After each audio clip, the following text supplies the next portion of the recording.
Kemerdekaan Indonesia saat ini tak lepas dari perjuangan Soekarno, Presiden pertama Republik Indonesia.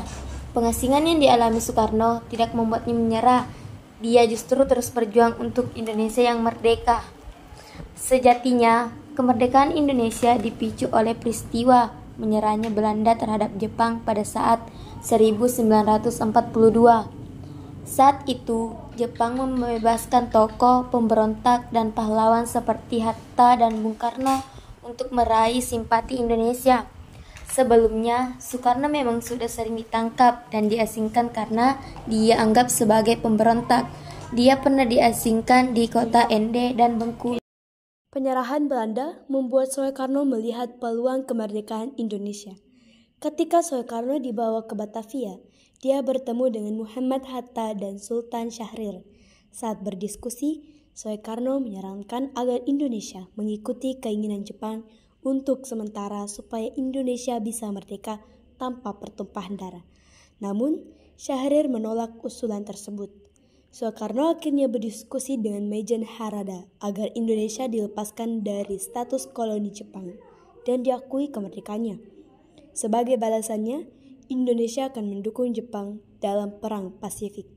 Akhirnya, Jepang menyetujui keputusan tersebut dan mengangkat 4 sarangkai, yakni Soekarno, Hatta, Mas Mansur, dan Ki Hajar Dewantara. Untuk memperjuangkan Indonesia, Soekarno akhirnya menjadi orang kepercayaan Jepang. Dia menjabat sebagai pemimpin pusat tenaga rakyat guna mendukung propaganda Jepang. Semua kerjasama ini dilakukan untuk meraih kebebasan Indonesia. Banyak penduduk Indonesia yang mati kelaparan karena hasil pangan yang diambil sewenang-wenang oleh Jepang. Tak hanya itu, korban jiwa semakin bertambah sejak adanya Rumusa. Soekarno sangat menyesal melihat banyaknya korban yang berjatuhan, terutama di Pulau Jawa.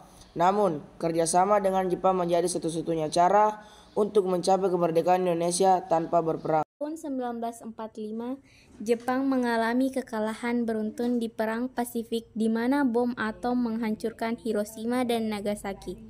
Kekalahan itu membuat tentara Jepang pulang ke negaranya sehingga Indonesia kosong tanpa pemimpin.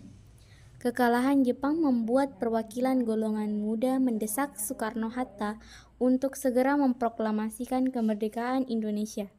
Bahkan, mereka juga menculik Soekarno-Hatta ke Rengas Dengklok pada 16 Agustus 1945 untuk mendesak kemerdekaan Indonesia.